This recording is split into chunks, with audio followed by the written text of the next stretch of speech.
মশাই।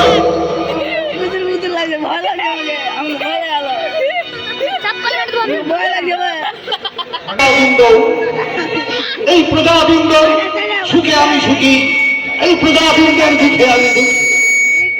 খোঁজ করেছে আমাদের চম্পারী নগরের সমস্ত প্রজাবৃন্দ সুখে আছে না দুঃখে আছে? অবশ্যই সত্যি বলেছেন রাজাবাবু।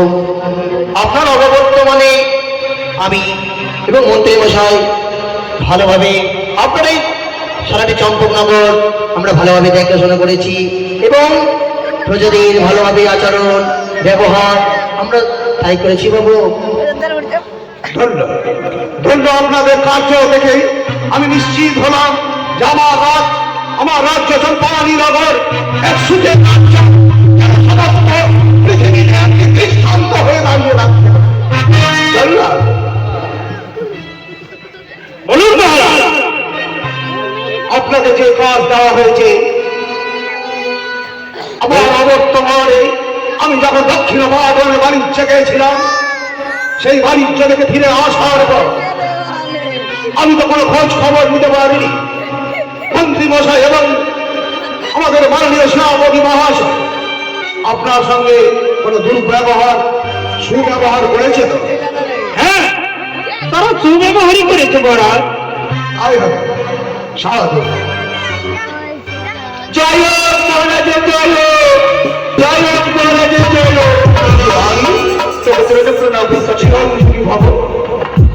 কি ব্যাপার রানী? বড় আশা নিয়ে ছুটে এসেছে এই রাজসভায় সামনে গো। রাজপ্রাসাদ কালে রাজ্য পরিচালনা যখন করছি এই রাজপ্রাসাদে, তুমি এই মুহূর্তে আমাদের এই রাজপ্রাসাদে কেন? চটক জানো, প্রত্যেক দিন যখন লতায় আমার পাঠশালায় যায়, পাঠশালায় যাওয়ার পথে ঠাকুমা লতাইকে দিকে প্রত্যেকদিন কান্নাকাটি করে। আপনি মাতার কাটাটি করে, কিন্তু কেন কান্নাকাটি করে সেই কথা জানতে পারি সামনে গো। করতেই পারে। এটা আবার আশ্চর্যের ব্যাপার কি? ধাত্রীমা লখাইকে দেখে কান্নাকাটি করে, এটা করতেই পারে।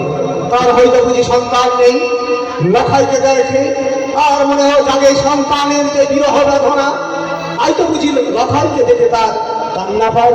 না স্বামী না, ধাত্রী বড় সন্তান রয়েছে গোপাল, সেটা কোনোদিনও গোপালকে দিকে কান্নাকাটি করে না। প্রত্যেক দিন কেন ধাত্রী বাবা লতাইকে দিকে কান্নাকাটি করে? উচিত বিচার বুঝিয়ে দিতে হবে মহারাজ।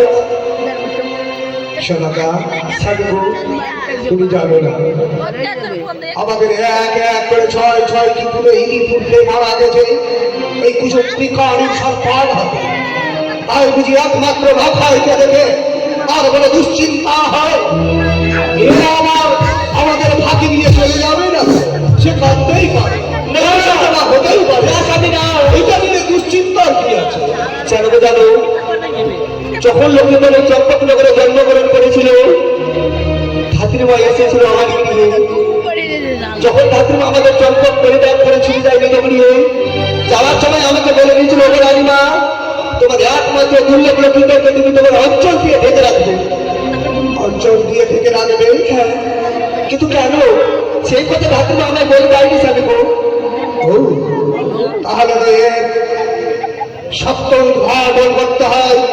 মন্ত্রী মহাশয়, যাও রানী, তুমি অন্তপুরে যাও, ধাত্রীমাকে দেখে এই রাজপ্রাসাদে আমি জেনে নিব।